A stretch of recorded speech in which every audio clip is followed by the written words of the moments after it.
ആയുധ വിപണിയിൽ എപ്പോഴും മുന്നിൽ നിൽക്കുന്നത് അമേരിക്കയാണ്. അമേരിക്കയെ വെല്ലുവിളിക്കാൻ ആർക്കും കഴിയില്ല എന്നാണ് അമേരിക്ക, ലോകശക്തിയാണ് അമേരിക്ക എന്നാണ് അമേരിക്ക പറയുന്നത്. പക്ഷേ ഇപ്പോൾ അമേരിക്കയെ വെല്ലുവിളിച്ചുകൊണ്ട് ഒരു രാജ്യം മുന്നോട്ട് വരികയാണ് ആയുധ ശേഖരണത്തിൽ. അത് ഫ്രാൻസ് ആണ്. ഇതിനെങ്ങനെ നേരിടും അമേരിക്ക? അതായത് ഈ ധന്യ പറഞ്ഞത് തന്നെയാണ് വാസ്തവം. ഈ ആയുധ വിൽപ്പനയിൽ, ലോകത്ത് നടക്കുന്ന ആയുധ വിൽപ്പനയിൽ 43% ആയുധങ്ങൾ വിൽക്കപ്പെടുന്നത് അമേരിക്കൻ ആയുധങ്ങളാണ്. ഫ്രാൻസ് അതിൻ്റെ താഴെ വളരെ 9.6% മാത്രമാണ് ഫ്രാൻസിൻ്റെ ആയുധങ്ങൾ വിൽക്കുന്നത്. നമ്മുടെ റഫേൽ ഉണ്ടല്ലോ, നമ്മൾ വാങ്ങിയ റഫേൽ വിമാനം, അത് ഫ്രാൻസിൻ്റെതാണ്. അപ്പോൾ ഇത്തരത്തിൽ അതായത് പല രാജ്യങ്ങളും അമേരിക്കൻ ആയുധങ്ങളും ഫ്രാൻസിൻ്റെ ആയുധങ്ങളും പല രീതിയിൽ വാങ്ങുന്നുണ്ട്. പക്ഷേ ഇപ്പോൾ ഫ്രാൻസ് അമേരിക്കയെ വെട്ടാനായിട്ടുള്ള ഒരു നീക്കമാണ് നടത്തിക്കൊണ്ടിരിക്കുന്നത്. പക്ഷേ രസകരമായ സംഗതി, ഈ ഫ്രാൻസും അമേരിക്കയും സഖ്യരാഷ്ട്രങ്ങളാണ് എന്നുള്ളതാണ്. ഈ നാറ്റോ എന്ന് പറയുന്ന സൈനിക സഖ്യത്തിൽ ഫ്രാൻസും അമേരിക്കയും പരസ്പരം സഹകരിക്കുന്ന രണ്ട് രാജ്യങ്ങളാണ്. പക്ഷേ ട്രംപിൻ്റെ നിലപാട് എപ്പോഴും അമേരിക്ക ഫസ്റ്റ് എന്നുള്ളതാണ്. അതായത് അമേരിക്കൻ ഉൽപ്പന്നങ്ങൾ മറ്റുള്ളവർ വാങ്ങണം, അമേരിക്കയുടെ കാര്യങ്ങളൊക്കെ നടത്തണം ഒക്കെയാണ്. പക്ഷേ ഫ്രാൻസിൻ്റെ പ്രസിഡന്റ് ഇമ്മാനുവൽ മാക്രോണിനും അതേപോലൊരു നിലപാടുണ്ട്. യൂറോപ്യൻ സാധനങ്ങൾ വാങ്ങുക, യൂറോപ്യൻ സാധനങ്ങൾ വിൽക്കുക എന്നുള്ളതാണ്. അതായത് ഫ്രാൻസ് ഒരു യൂറോപ്യൻ രാജ്യമായതുകൊണ്ട് തന്നെ. ഇപ്പോൾ യൂറോപ്യൻ രാജ്യങ്ങൾ, അപ്പോൾ അമേരിക്ക ഒന്ന് മാറി നിൽക്കുന്നു, യൂറോപ്യൻ രാജ്യങ്ങൾ വേറൊരു, ഇതൊക്കെ നാറ്റോയുടെ സഹകരിക്കുന്നുണ്ടെങ്കിലും ഈ യൂറോപ്യൻ രാജ്യങ്ങൾ സൈഡിൽ വേറെ പരിപാടികൾ നടത്തുന്നുണ്ട്, അവരൊരു കൂട്ടായ്മയായിട്ട് നിൽക്കുന്നുണ്ട്. അപ്പോൾ അത്തരം രാജ്യങ്ങളെ കൊണ്ട് ഫ്രാൻസിൻ്റെ ആയുധങ്ങൾ വാങ്ങിപ്പിക്കാനാണ് ഈ ഫ്രഞ്ച് പ്രസിഡന്റ് ഇമ്മാനുവൽ മാക്രോൺ ഇപ്പോൾ പണിയെടുത്തുകൊണ്ടിരിക്കുന്നത്. അതിന് കൃത്യമായ കാരണമുണ്ട്. അപ്പോൾ അതായത് ഇപ്പോൾ നമ്മുടെ നാട്ടിൽ തിരുവനന്തപുരത്ത് വന്നിറങ്ങിയ F-35 വിമാനം ഉണ്ടല്ലോ, ആ വിമാനത്തിന് പകരം റഫേൽ നിങ്ങൾ ഉപയോഗിക്കൂ എന്നുള്ളതാണ് ഇയാളുടെ ആവശ്യം. കാര്യം F-35 വിമാനം അത് എന്താണെന്നുള്ളത് ഇപ്പം കുറഞ്ഞ പക്ഷം മലയാളികൾക്കെങ്കിലും ഇപ്പം മനസ്സിലായിട്ടുണ്ടാവും, അത് വന്നു കഴിഞ്ഞാൽ കട്ടപ്പുറത്ത് കയറുന്ന ഒരു വിമാനമാണെന്നുള്ളത്. അപ്പോൾ അതുകൊണ്ട് F-35 പകരം റഫേൽ വിമാനങ്ങളാണ് ഈ ഇമ്മാനുവൽ മാക്രോൺ, അതായത് French president Emmanuel Macron suggest ചെയ്യുന്നത്. പക്ഷേ അമേരിക്കയ്ക്ക് ഇതിലും വലിയ തിരിച്ചടി കിട്ടുന്നത് വേറൊരു കാര്യത്തിലാണ്. അമേരിക്കയുടെ പാട്രിയറ്റ് എന്ന് പറയുന്ന ഒരു വ്യോമ പ്രതിരോധ സംവിധാനമുണ്ട്. കഴിഞ്ഞ ദിവസം അത് വാർത്തയിൽ വന്ന കാര്യം, പാകിസ്ഥാൻ്റെ സൈനിക മേധാവി അസീം മുനീർ അമേരിക്കയിൽ ചെന്നിട്ട് ആവശ്യപ്പെട്ടത് പാട്രിയറ്റ് വ്യോമ പ്രതിരോധ സംവിധാനം ഞങ്ങൾക്ക് വേണമെന്നുള്ളതാണ്. കാര്യം അവരിപ്പോൾ ചൈനയുടേതാണ് ഉപയോഗിച്ചുകൊണ്ടിരുന്നത്, അത് മെയ്ഡ് ഇൻ ചൈനയുടെ ഗുണം കാണിച്ചത് കൊണ്ട് ഞങ്ങൾക്ക് അമേരിക്കൻ സാധനം വേണമെന്നോ അങ്ങനത്തെ വാർത്തയിൽ വന്നു. അന്നാണ് ഈ പാട്രിയറ്റ് എന്താണെന്നുള്ളത് നമ്മൾ ചർച്ച ചെയ്ത് തുടങ്ങിയത്. അമേരിക്കയ്ക്ക് ആ സാധനം ഇന്ത്യക്ക് തരണമെന്നും ആഗ്രഹം ഉണ്ടായിരുന്നു. പക്ഷേ ഇന്ത്യ പോയി റഷ്യയുടെ അത് വാങ്ങിയപ്പോൾ അമേരിക്കയ്ക്ക് ഒരു ചെറിയ വിരോധമുണ്ട്, ഞങ്ങൾ ഉപരോധമൊക്കെ പ്രഖ്യാപിക്കുമെന്ന് പറഞ്ഞെങ്കിലും പിന്നീട് അത് രമ്യതയിലെത്തി. അപ്പോൾ ഇവിടെ ഈ പാട്രിയറ്റ് വ്യോമ പ്രതിരോധ സംവിധാനം അത് അമേരിക്ക എല്ലായിടവും കൊണ്ട് ഓടി നടന്ന് വിതരണം ചെയ്യുന്ന ഒരു സംഗതിയാണ്. ആ സാധനം ഇവിടെ ഉക്രൈനിലും കൊടുത്തിട്ടുണ്ട്.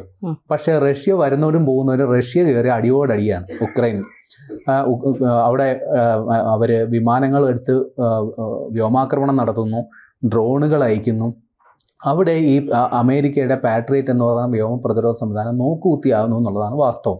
അതോടുകൂടി ഇപ്പോൾ അമേരിക്കൻ നിർമ്മിതമായ F-35 കാര്യത്തിൽ സംശയം വന്നു, പാട്രിയറ്റ് എന്ന് പറയുന്ന വ്യോമ പ്രതിരോധ സംവിധാനത്തിൻ്റെ കാര്യത്തിൽ സംശയം വന്നു. അപ്പോൾ ഇമ്മാനുവൽ മാക്രോൺ ഇപ്പോൾ പാട്രിയറ്റിന് ബദലായിട്ട് മറ്റൊരു സാധനം കൂടി പറയുന്നുണ്ട്. അതിൻ്റെ പേരാണ് SAM-T എന്നുള്ളത്.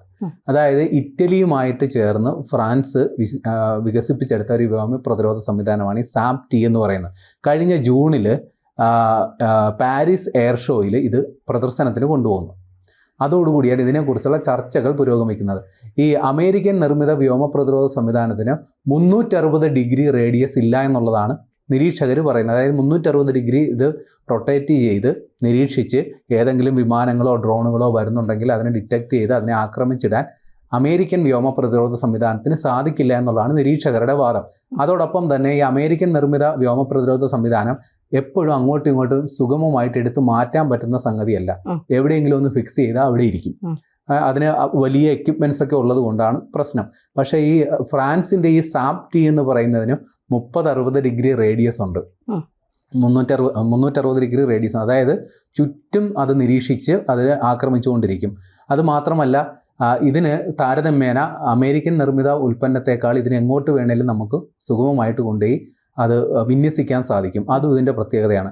മാത്രമല്ല 2 സംവിധാനങ്ങളിൽ ഉപയോഗിക്കുന്ന മിസൈലുകൾക്കും പ്രത്യേകതയുണ്ട്. ഈ അമേരിക്കൻ നിർമ്മിത മിസൈലുകൾ, വ്യോമപ്രതിരോധ സംവിധാനം ഉപയോഗിക്കുന്ന മിസൈലുകൾ ഫലപ്രദമാകുക ഏതെങ്കിലും ശത്രു വിമാനങ്ങൾ വരുമ്പോഴോ ഏതെങ്കിലും ബാലിസ്റ്റിക് മിസൈൽ വരുമ്പോഴോ ആണ്. പക്ഷേ ഈ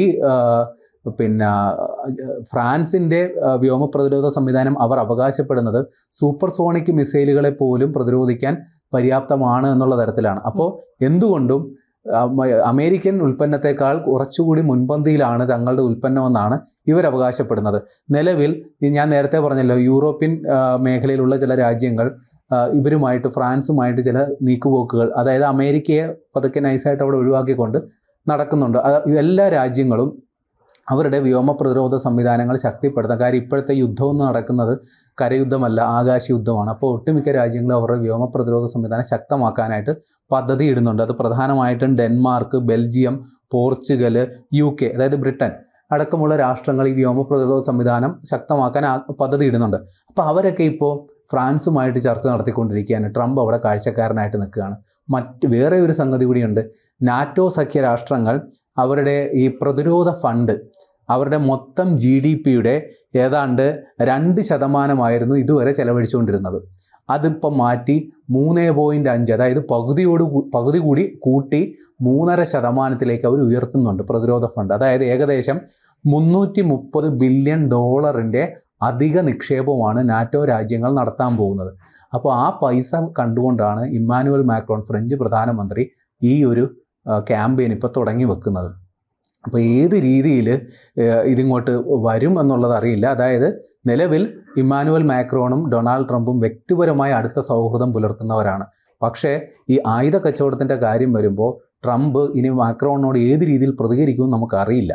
ഈ ട്രംപിന് എന്തെങ്കിലും അനിഷ്ടം ഉണ്ടായാൽ ഉടനെ അങ്ങോട്ട് നികുതി പ്രഖ്യാപിക്കലാണ് ട്രംപിൻ്റെ ഇപ്പോഴത്തെ ഒരു ലൈൻ. ഇനി ഇതിൻ്റെ പേരിൽ എന്താണ് പുകിലെന്നുള്ളത് അറിയില്ല. ഇനി ഒരു കാര്യം കൂടി പറഞ്ഞു നിർത്താം.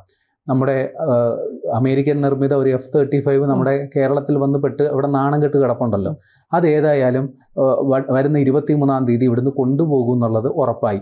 ഇപ്പോൾ ആ കാര്യത്തിൽ ഒരു പുതിയ ഡെവലപ്മെൻറ്റ് കൂടി വന്നിട്ടുണ്ട്. ഏതാണ്ട് 10 ലക്ഷത്തിനടുത്ത് രൂപ അവർ നമ്മുടെ വിമാനത്താവളത്തിൽ അടയ്ക്കേണ്ടി വരും.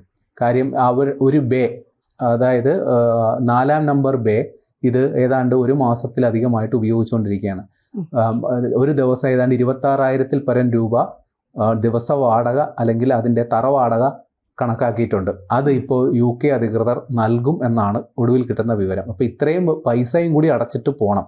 അതായത് ആ വിമാനം ഇവിടെ വന്നിറങ്ങി ഒരു മാസത്തോളം ഇവിടെ കിടന്നു, നാണക്കേടായി, സാമ്പത്തിക നഷ്ടമായി, നാണക്കേടും മാനക്കേടും ധനനഷ്ടവും ആയിട്ടുണ്ട് ഇപ്പോൾ UKയെ സംബന്ധിച്ചും. അപ്പോൾ ഇതെല്ലാം വരുത്തി വെക്കുന്ന ഈ F-35 ആണ്. ഈ F-35ൻ്റെ കാര്യത്തിൽ അമേരിക്കയ്ക്ക് പോലും സംശയമുണ്ട്. അവർ തന്നെ കണക്കാക്കിയ അവരുടെ മാനദണ്ഡങ്ങൾ ഇത് പാലിക്കുന്നില്ല എന്ന് അമേരിക്കൻ പ്രതിരോധ മന്ത്രാലയം തന്നെ വിലയിരുത്തുന്നുണ്ട്. അപ്പോൾ സ്വാഭാവികമായിട്ടും ഇപ്പോൾ റഫേൽ യുദ്ധവിമാനങ്ങളെക്കുറിച്ച് ഇപ്പോൾ നമ്മുടെ ഓപ്പറേഷൻ സിന്ദൂറിൽ പങ്കെടുത്ത റഫേൽ യുദ്ധവിമാനങ്ങളെക്കുറിച്ച് ഇന്ത്യക്ക് നല്ല മതിപ്പാണ്. റഫേലിൻ്റെ പ്രകടന മികവിൽ മറ്റ് രാജ്യങ്ങൾക്കും സംശയമൊന്നുമില്ല. അപ്പോൾ സ്വാഭാവികമായും ഈ വീണ് കിട്ടിയ അവസരം ഫ്രാൻസ് ഫലപ്രദമായി ഉപയോഗിക്കുന്നു എന്നുള്ളതാണ് വാസ്തവം.